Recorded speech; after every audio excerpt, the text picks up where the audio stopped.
pick the you know, I like the pigtails. Yeah. Everybody if we would have gone to school together, I probably would have been, causing trouble and, No. First of all, I would have thrown you off the jungle gym in about like 5 seconds, okay? So that wouldn't even have been a fight, okay? You would have pulled my pigtails and I would have thrown you off the jungle gym. That would have been the end. You would never have done that again. I'm not even touching. I'm not going anywhere near it. Hannity. By the way, you're in New York tonight. Yeah, I know. Thanks for saying I'm in Washington. I don't get a fruitcake. I get nothing here. I get no coffee, got no cupcakes, get nothing. Seriously, I've been here 23 years. You've been here 12.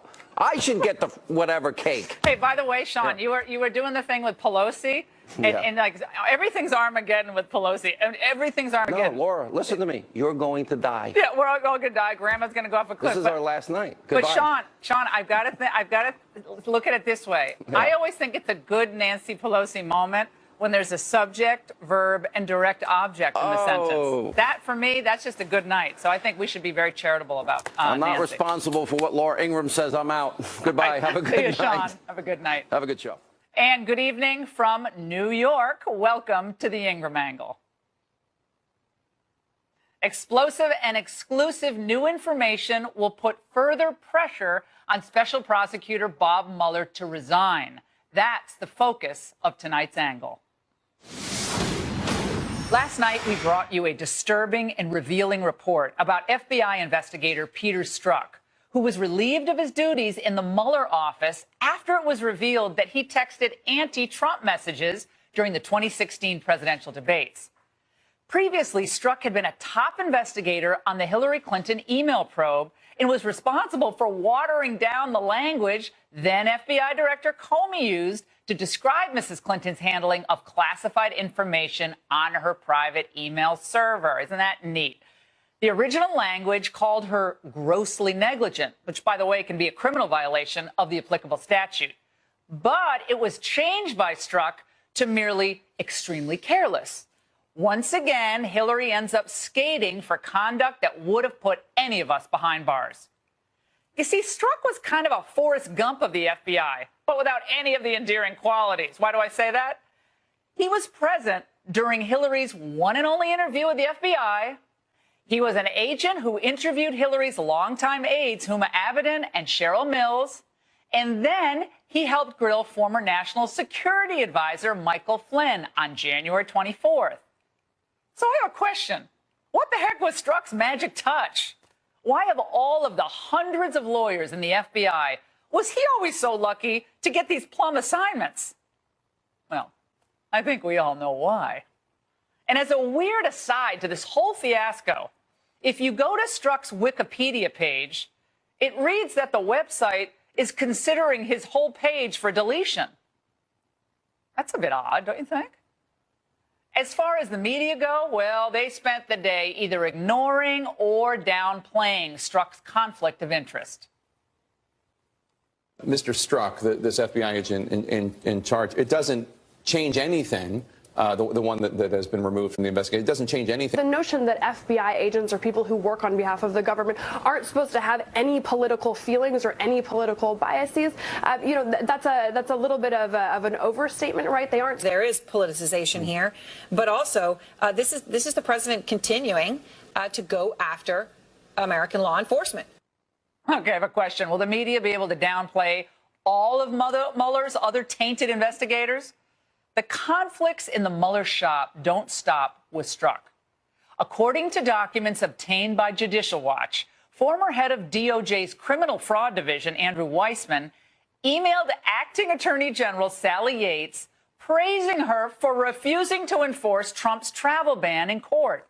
On January 30th, shortly after Trump fired her, Weissman wrote, "I'm so proud and in awe. Thank you so much. All of my deepest respects, Andrew Weissman." Oh, isn't that sweet? So naturally, when the time came to choose his deputy, Special Counsel Mueller chose Weissman, who was also his former partner at the law firm Wilmer Cutler. Think about it.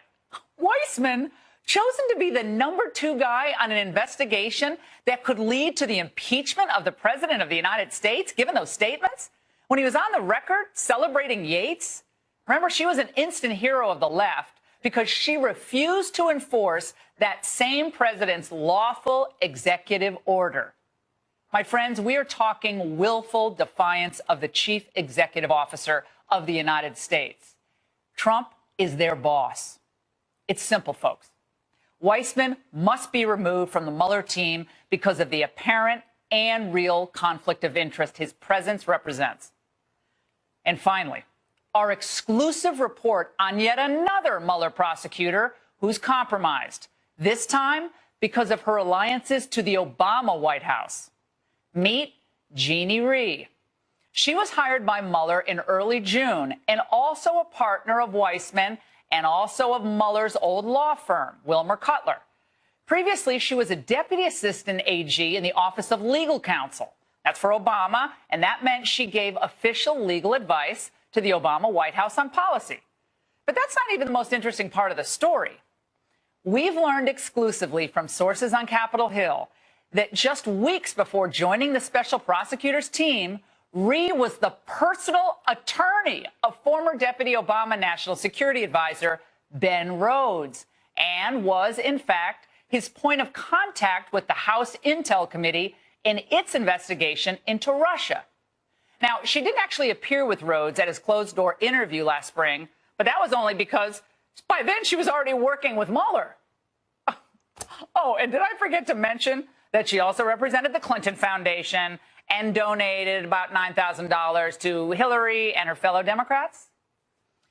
Once again, another member of the Mueller team has been exposed for brazen partisanship, which at the very least represents the appearance of a conflict of interest, if not an actual one. Let's face it, what we're seeing here is a pattern and practice of Mueller hiring known Clinton and Obama political insiders and boosters, supporters, to undo a presidential election. That was the election of Donald Trump. But what's the common denominator of the three amigos here? Well, they all hate Trump. But more than that, they're political adversaries. Given the gravity of the situation, given all that's at stake for America, Robert Mueller needed to assemble a team of unassailable professionals. They needed to run that investigation professionally and without any question.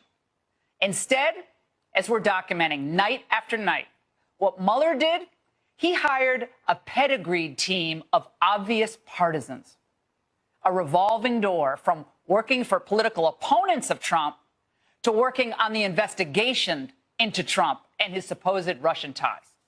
What a total travesty. They should all step aside. They should all go back to their old law firm, their old buddies there, including Bob Mueller. And that's the angle. Joining us now for reaction in Raleigh, North Carolina, is Saul Weisenberg, who was the #2 attorney on the Bill Clinton Whitewater investigation, and in Washington, Democratic strategist Richard Goodstein. All right, Saul, let's start with you. I had fairly harsh words tonight after we learned more about Jeannie Rhee and her association, her past association with Ben Rhodes, the personal attorney for Rhodes, representing him in the contacts with the House Intel Committee. Obviously, Andrew Weissman, Peter Strzok. The list seems to go on and on. Every day we learn more. What's your take? Well, I don't believe Mueller should resign. I don't think there's a case for him resigning yet, but I'm very concerned about the Strzok situation. He never should have been picked to be the FBI lead agent on that investigation because, number one, as you pointed out, there's a conflict of interest since he was the lead agent working on the Hillary email investigation. And don't forget this, he's a witness now too, Laura. There is an IG's investigation of the Hillary email server investigation, and there are congressional investigations. Yeah, but Saul, I got to jump in. Saul, I got to jump in here. Yeah. Mueller is supposed to be, and we're going to play this montage in a moment for Richard as well. He's this guy of unassailable character. Oh, he's the best of the best to do this investigation. We have 3 rank partisans working on this investigation: Rhee, Weissman, and Strzok. It's not that they're just Democrats. That's fine. But they were actively working for political opponents of President Trump. And apparently there's no issue with Mueller to actually reveal this to the public. We have to find it out through our reporting on Capitol Hill. How do you know that Strzok was working for his opponents? I've got a real problem with Strzok being on the case because of conflicts of interest. I have a real problem. I just heard the stuff today about Ms. Ree, and I'm blown away by that. And I think that's very disturbing. Well, and I don't Strzok think was she should sending have an been email, hired. except because Strzok was sending texts to his, I guess, mistress back during the debates, who also worked on the investigation, we understand. And Yeah, but that was really dumb. Right, but that was Saul, really dumb. here's But the- you know, and yeah, I know. yeah. Good. Sorry. Go ahead. No, all you know I'm and saying. I know Yeah, all I'm that saying. Let me just say. Yeah, good. Yeah. Here's the problem. This is not a run-of-the-mill investigation. Richard, I want you to get on this. It's not the run-of-the-mill allegation. Don't be exasperated, Richard. You get plenty of time. I've known you forever. I never shortchange you. This has to be an unassailable team. This could not be a team of political adversaries of the president. That doesn't sit well with people, and it casts doubt on the integrity of this investigation, the appearance of a political conflict of interest. Richard, your response. Yeah. This is not James Carville running this investigation. Bob Mueller was picked by Reagan, Bush 1, and Bush 2 for very important federal law enforcement positions, right? Andrew Weissman took on the Genovese, Gambino, and Camino families and the Enron prosecution. This is the kind of guy we want. And incidentally, if you and people watching here think that Donald Trump did nothing wrong, this is exactly the kind of team headed by Mueller that you should want to stay there. And as far as this Jeannie Rhee, incidentally, I worked at Wilmer Cutler some time ago. I happen not to know them. I left before they were there. Look, if we're going to somehow impute to every lawyer what their client may or may not have did, look, again, Ben Rhodes could be interviewed by the House. Look, unless every lawyer, Laura, hired by Mueller worked for the Federalist Society, I doubt you'd be happy. I doubt it. That's not what we're talking about. This Saul, is you can different. jump in here. You can jump in. It's Yeah, not this different. is Look, different. listen, the one Rhee second, thing, Saul. One the second, Jeannie, Saul. the Jeannie Saul, Rhee one thing second, is please. fundamentally Saul. different. Saul, listen. Pardon? Neil Gorsuch made contributions to the Republican National Committee, made contributions to Republican candidates. So this He's notion not that leading, somehow Richard, political contributions... I don't care about Guys, one at a time. It's not going to work. contributions. One at a time. It's not going to work. Okay, Here's what. One at a time. This is how it would go down if the shoe were on the other foot. If we had a fact pattern involving a Democrat being investigated, like Hillary Clinton on the email server, with a Republican with these types of text messages and representations, the left would be raising holy hell about it. Laura. And I would say maybe for good reason, because Laura. you cannot have a big special prosecution, as we're seeing right now, with a gaggle of partisans who are adversaries working, whether for the Clinton Foundation, working for Ben Rhodes, working And for he all these was different removed, people. Laura. So go ahead. He was removed immediately as soon What as about those texts Weissman? came What out. about Rhee? They're both working for the investigation, You Saul. haven't made a case for Weissman. You haven't made a case for Weissman being unqualified or having a conflict of interest because of one text he wrote. You want me to lay it out for you? But the Rhee thing is significant. The Rhee thing is extremely significant, and Mueller should have known better. And he should have known better not to have this guy head of the investigation. But I got a message for all the Democrats. Listen to me. Don't Don't filibuster. for all the Democrats. I've got news for you, like Saul. your other Listen to guests. me. Hold on. Listen to me. Let No, me no, finish. come on. I got a Come message on. for Let all the Richard get in. Democrats. I'm not a I have a potted plant. message Guys, for let all Richard the get in. Democrats. Go ahead. Oh, sorry. Saul. Sorry. By 2-1, the American public thinks Donald Trump is dishonest, is reckless, and not stable. So if there happens to be somebody who works for Mueller who shares the view that Donald Trump's not a peachy guy, guess what? He's like 2/3 of the public.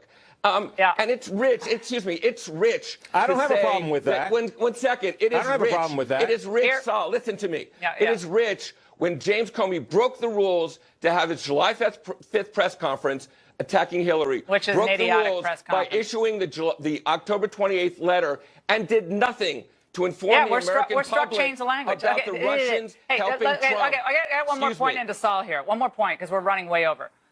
Saul, here's the problem. Well, that's a Weissman, non-issue. My point is the Clinton not. people. Guys, Wait a second. I thought it was my turn. Yeah, let me solve. The people. Go ahead. The people on the left in the media who are complaining that Mueller is being unfairly attacked should look in the mirror, because you mentioned James Carville. He set the playbook. He said, and I quote, Ken Starr is one mistake away from having his kneecaps busted, and that was a man who was regularly invited to the White House. So I don't like all this stuff that's happening to Mueller. I don't think Mueller should resign, but they're taking the Clinton playbook. Yeah, the war room. And let me tell you, it's coming back to bite them. All right, guys, there's a lot more to say on this, but unfortunately we're way over. Thank you both for joining us, Richard and Saul. Sure. And my friends, you will not believe who is about to move real immigration reform on Capitol Hill and which Republicans are gumming up the works. Stay right here. Here's another Trump win that you probably haven't heard about. Some big immigration numbers to share with you tonight, and the growing prospect of ending chain migration once and for all, thank goodness. First, look at these numbers. The most complete statistical snapshot of immigration enforcement under President Trump. Border Patrol arrests have plunged to a 45-year low, down 24% from just a year ago. And meanwhile, arrests of illegals inside the country jumped by 40% since Trump took office, and it gets better. Now, for the first time, there is a serious effort underway in the Senate to end chain migration. This comes directly on the heels of my interview last week with Senate Majority Leader Mitch McConnell. Remember, I was the first one to get him to say that chain migration needs to come to an end. The president has said he's open to a DACA deal. Tom Cotton, Senator Perdue have this idea of the RAISE Act, which would have a whole bunch of things in it, including ending chain migration. Yeah, I agree with Cotton and Perdue. I'm in favor of doing something on the DACA front, but I don't think we ought to just do that. A chain migration, doing something about the diversity lottery. There are plenty of changes to the legal immigration system that should be added to any kind of a DACA fix that we do. Joining us now to discuss immigration legislation and a lot more, former Energy Secretary, Ambassador to the UN, Democrat Governor of New Mexico. He's a long resume. Phil Richardson. Governor Richardson, it's great to see you after all this time. Let's talk about chain migration. I know when you were in Congress, I believe, you were in favor of chain migration, and you voted for, I think it was the Chrysler-Berman Amendment, was in favor of the chain migration system. Are you still in favor of chain migration, given how it was exponentially expanded immigration in the United States? Well, you know, what I'm a little troubled, Laura, is that I do believe that family-based migration through existing immigration laws is good. I think there are some areas like this lottery system that needs to be reformed. I mean, I'd get rid of that. I think this situation with the young woman that was killed, I was troubled by the verdict in that case. Kate Steinle. But I think what we need to, I think what we need to focus on is this. Let's find a way. For instance, you know what the H-1B visas are. These are highly skilled individuals that are working in the United States that want to stay here, that were educated here. Right, but we're not talking about that. We're not talking about H-1B right now. We're talking about chain migration. But we can do an hour on chain that. Well, but this is something different. I want everyone who's watching, you got to pay attention to what we're talking about. Every legal immigrant who comes into the United States, for instance, this is just one country, from Mexico, brings on average, this is a government statistic, 6 family members. Every 2 legal immigrants, they come in, have green cards, so forth, citizens, bring in 7. Every 2, 7, Mexican 6. This has exploded the number of immigrants into the United States, which is not a merit-based system. I mean, the idea that you can bring in adult children because you came in on a H-1B is preposterous. That's not what the original idea of immigration to the United States. It was for work. It was for merit. And, you know, we don't have a burgeoning manufacturing base back yet, at least, Governor Richardson. We don't, you know, the idea that we're desperate for family-based immigration just isn't washed with anybody. It's not even a political issue, I don't think. Well, Laura, then I don't agree with you, because I think family-based immigration. What does that mean? You unify the family. Why is it? Why is it? Basically means Governor, why is it the responsibility? I'm sorry, I'm talking.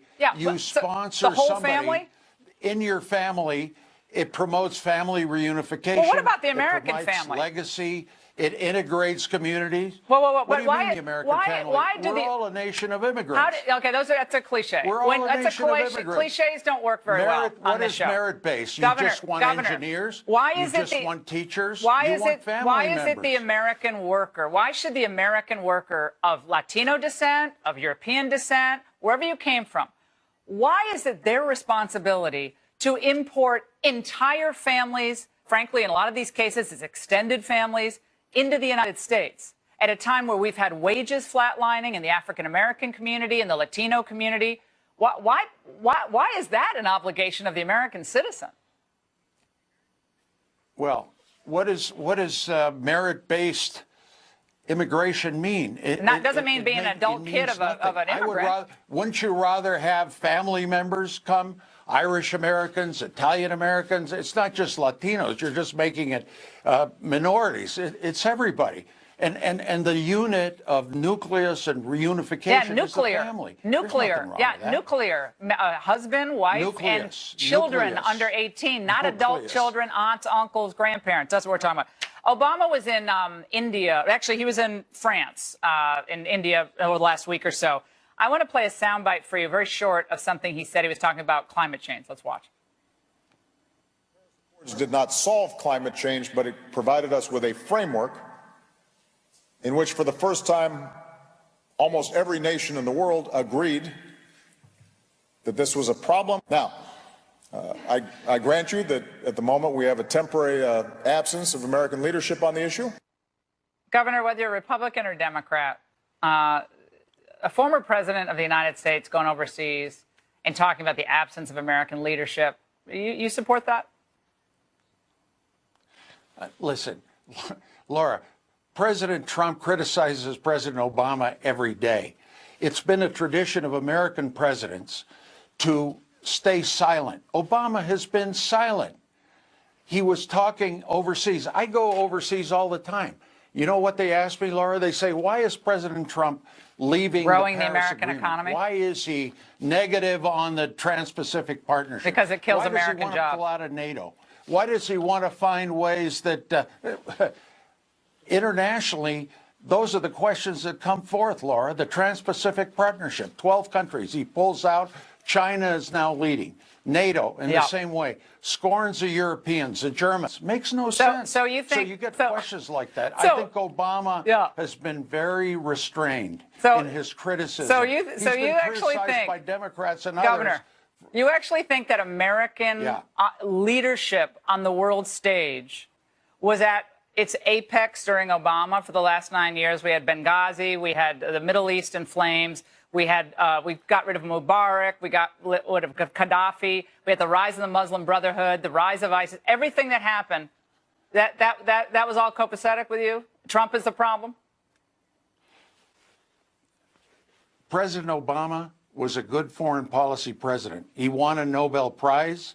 Oh, and his first 5 seconds in office, he started phasing he should give out it back. of Iraq and Afghanistan. We were respected We're still overseas. There. He opened the relationship with Cuba. I think he was a very good foreign policy president. And President Trump is an isolationist. He's a nationalist. Oh, my gosh. Internationally, I travel all the time.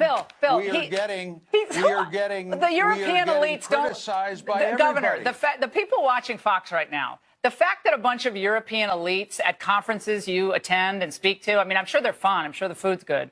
But the fact that European elites and other elite foreign policy gurus around the world are criticizing the president. They used to do it to Ronald Reagan, for whom I used to work. They did it to him relentlessly. He was Ronnie Reagan. He was going to blow up the world. Turned out to be one of the greatest presidents of all time. I'm not saying Trump is Reagan, but the elites did it to Reagan morning, noon, and night. But I love having you on the show, and it's great to see you again, as always. And I want to score one, by the way, for the swamp drainers. The longest-serving member of Congress is finally calling it quits, brought down by a groping scandal. But a lot more going on with the culture of corruption on the Hill. We're going to expose it. You don't want to miss this. Stay with us. The longest-serving member of Congress, Democrat John Conyers of Michigan, finally threw in the towel and resigned today. But only after yet another employee, the fourth so far, accused the congressman of sexual assault. But even after the shocking accusations, Conyers is showing no sense of shame. My legacy can't be compromised or diminished in any way by what we're going through now. This too shall pass. And I want you to know that my legacy will continue through my children. Yes, even as he leaves in disgrace, Conyers is trying to make it a family affair, endorsing his son, John Conyers III, to run and replace him in Congress. So is that the district of Congress Conyers' personal fiefdom now, a mini dynasty without Blake and Crystal? I guess for Democrats, corruption is just another perk of office. And while we're on the trail of disgraced Democrats, remember Congressman William Jefferson? Investigators found $90,000 in very cold cash in the refrigerator of his New Orleans home. He was released just days ago, serving only 5 years of a 13-year sentence, the longest ever given to a member of Congress. And then, my favorite, there's former Florida Congresswoman Corinne Brown, convicted of stealing from a charity. That's the Christmas spirit. Brown is still unrepentant, and even as she prepares to begin serving a 5-year prison sentence next month. Half-truths and witch hunt. I mean, there's a lot of questions about where the money is gone. I don't have any questions. I have no questions. No, but the public has a lot of questions. No. You may have a lot of questions because you haven't done any research. Is this the end of the Democratic Party, an opening for Republicans? Joining us now to discuss, here in the studio, Rich Lowry, editor of National Review and Democratic strategist, and radio talk show host Clay Cane. We're also going to get into more of this immigration issue because something is happening in the House that a lot of people don't like. Rich, that's quite a trio of fun in the Democrat Party.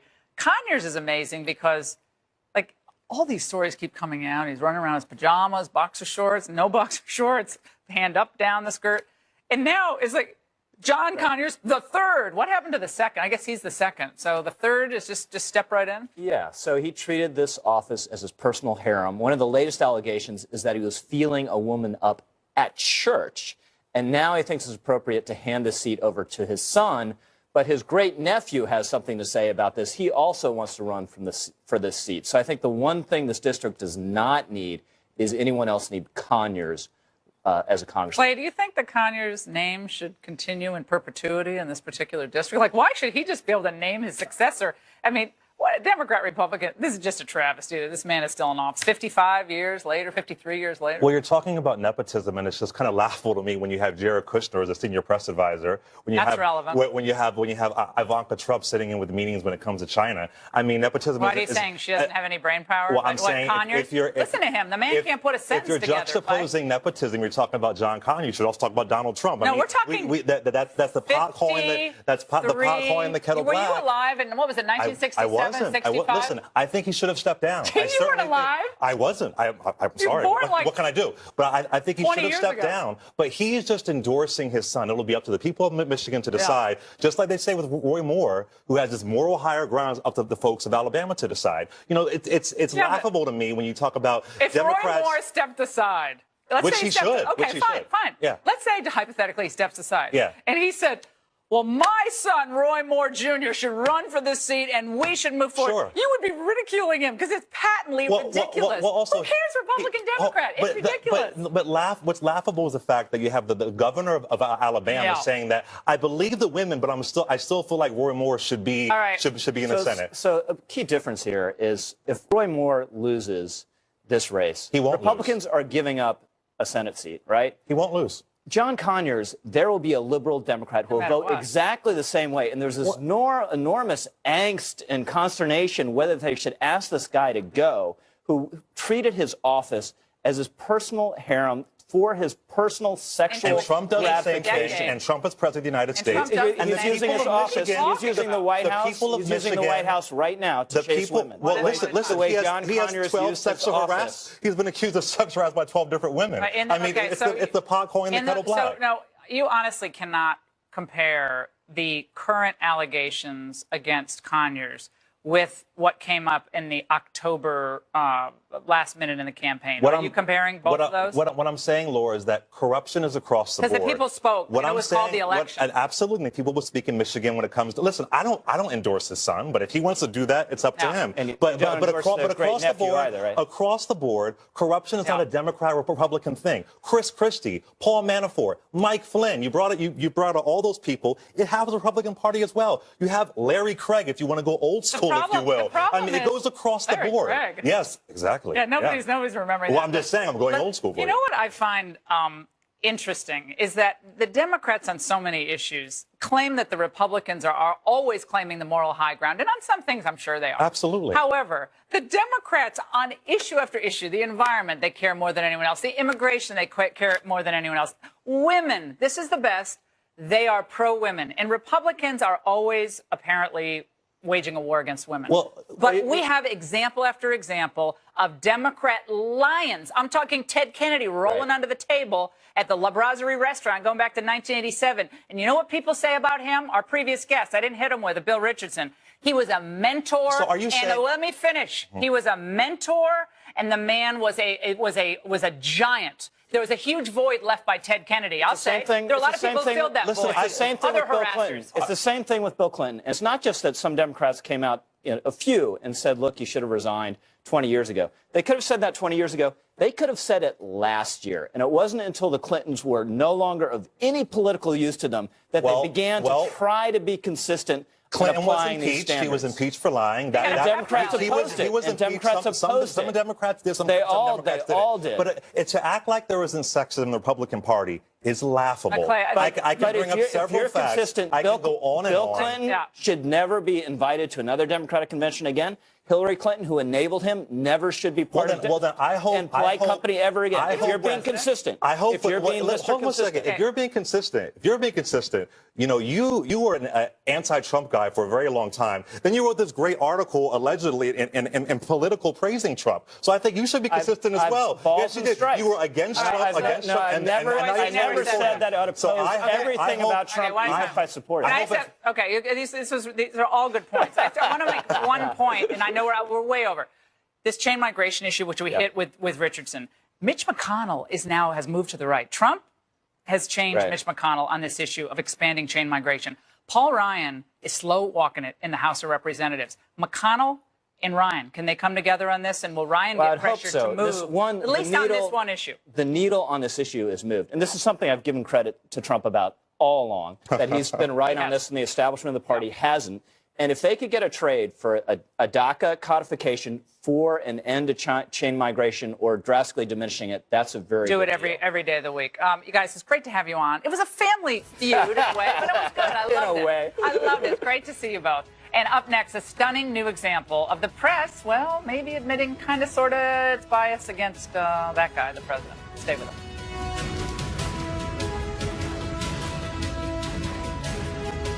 And now the resistance to the president and his agenda. Is that a trick question? Well, ABC News has suspended correspondent Brian Ross for botching a Mike Flynn report, mistakenly saying that candidate Trump directed Flynn to make contact with the Russians when it was actually President-elect Trump who made the request. Small, minor detail. And anyone who's ever seen CNN White House reporter Jim Acosta in action knows he's on a mission to dump Trump. Acosta admitted as much at a journalism summit yesterday. He initially said reporters are not a part of the resistance, but then he added, when journalists are attacked, journalists have to resist. Sounds like the resistance to me. Well, Acosta was back on his high horse at the White House today. Isn't there a moral decision that you're making here? As I said, we find the allegations very troubling. And again, this is up to the people of Alabama to make that decision. I'm not a voter in Alabama and can't make that decision. Isn't there a moral dimension to all of this? Isn't the press lecturing us about morals? Joining us now, Joe Concha of The Hill to react. Joe, great to see you. I always love these reporters getting up there, like talking about morality of things. And Acosta, let's start with him, because he is relentless on his bashing of Trump, in my view. What's your take on the resistance? Is it a resistance, or is it just they want to be vindicated after all their poor predictions in 2016? I don't think the press is very used to being attacked where the president is actually exercising his First Amendment right, which is all he's doing. In Jim Acosta's case, I'm going to compliment Jim right now. In fact, I'm going to say that he should be a competitor to you. He should not be a White House correspondent. He's an opinion guy. He is passionate about social justice issues, about immigration. He doesn't mind mixing it up. Good-looking guy. I say put him in prime time, make him an opinion Is this a love connection? He will be happy. No, I'm just saying. A White House correspondent should be asking questions and reporting and not opining. That's a good idea. He would be. He'd be a good pundit on any cable network. Absolutely. I say even make him a host. They blur the lines, though. The lines are blurred for journalists, have been for some time. The Brian Ross thing affected the stock market. Stock market tanked after that report. 350 points. The stock market went down. And here's the problem with the Brian Ross report. It's not his first time making big mistakes. He had said that anthrax definitely came from Iraq in 2001 to Tom Daschle's office. Yeah. Ari Fleischer begged him as press secretary, please don't go with that. Turned out not to be true. He said James Holmes in Aurora, Colorado, the shooter, that horrible movie theater shooting, it turned out that... Is there any account? This is what I'm saying. Members of the press can get it wrong year after year, or they don't see the internet bubble crashing or the housing bubble crashing. They make all these predictions about the Middle East that are wrong. China trade, wrong. Rise of China, missed that. And yet they just keep going. Like there's never any wins or losses. You're wrong 90% of the time. There should be like a rating. How often are you wrong in your predictions underneath you when you're speaking? A very powerful person we know in this business says that reporters are a lot like weathermen. They could get it wrong all the time, and all they do is get it wrong. Well, it's ridiculous. One more thing. Jeff Zucker was at a 2008 roast. He was talking about Matt Lauer. We have a full screen of the quote. Jeff Zucker used to be executive producer of the Today Show, now the president of CNN. He said, it's just good to see Matt up here and not under my desk. I don't want to say Matt is a germaphobe, but he's the only guy I know who uses Purell both before and after he, not saying the word, but you see it on the screen. Yeah. But he knew nothing about the ways of Matt Lauer. Is that believable? They're best buds for 3 decades? This is a tough one. 2+ decades? Matt Lauer's promiscuity was a central theme that night, okay? The jokes were funny to some, not all. Joe Scarborough said he had to leave because even for a New York roast, it was bad. The dot you can't connect, however, is to say that somehow that Zucker or Andy Lack or anybody over at NBC was an enabler of harassment. They knew that Lauer slept around. They knew he was a morally bad guy. But to say that they knew about the bad things he was doing, possibly illegal, I can't make that connection. What about the whole galaxy of these media stars? Obviously, this network has been affected. Charlie Rose is gone. Matt Lauer's gone. Weinstein's gone. Brett Ratner in Hollywood. Ben Affleck, Kevin Spacey. Louis C.K. But then Hollywood puts out movies, and there's a new movie. What's it? Come See My Name, Raymond. What's the name of it? It's getting all these awards where a 17-year-old boy is, in a relationship with a 24-year-old man. Yeah. And this is getting all these awards and accolades, pre-Oscar buzz. The movie was made before the Weinstein effect. Yeah, but it's being praised today. Yes, I totally get that. And it's Armie Hammer, he's the sexy new thing, and it's being, this is the new film that it seems to normalize conduct of an adult with a underage individual. It doesn't matter if they're two men or a man and a woman. It's just this is what they're putting out in Hollywood. Are you saying on the Ingraham angle that Hollywood is actually being hypocritical on an issue like this, or on guns, or on anything else? Well, they are what they produce. Right. You produce material that speaks to a certain, sexual promiscuity or sexual, deviancy, and that's what ends up happening. I know you got to go, but at the Golden Globes or the Academy Awards, when we hear all the moral lectures given to us, they're going to fall flat, aren't they? Yeah, absolutely. Up next, thanks, Joe. Up next, the answer to the last night's burning question about who I ran into on Slam Track. Sorry. I know you've been waiting for this all show. An answer to last night's burning question. Who was this well-known, shoeless member of the media I spotted on the train up to New York yesterday? I asked for your guesses, and they came pouring in. Paul Boone writes, looks like CNN's Jeff Zucker, that bastion of honesty. David Sutton tweets, I say the man walking with socks on the train is Chris Stirewalt. Oh, he would never, David. He's very proper. Kathy writes, Bruce Willis's next filming of the Die Hard movie? Oh, gosh. Zach replies, Ari Fleischer? And finally, Kathy E. says, looks like Brian Stelter of CNN. Well, Kathy, pat yourself on the back for knowing your media figures. I'll figure out a way to get you a billionaire at the barricades. It was, in fact, CNN's Brian Stelter. At first, I was worried he was not amused by my ribbing because he tweeted out, "Hey, I'll admit to having sore feet if Laura admits to taking creep shots." Now, for the record, I did not take that shot, but someone on the train did, and they forwarded it to me. So to be fair to Mr. Media, got to be fair to him, he did tell one Twitter user that he thought it was funny. So thanks for being a good sport, Brian. And a polite request, though. For the sake of social order, please, even with those cute little orange socks of yours, please keep your shoes on in public, okay? Not your bedroom. We'll be back in a moment. My day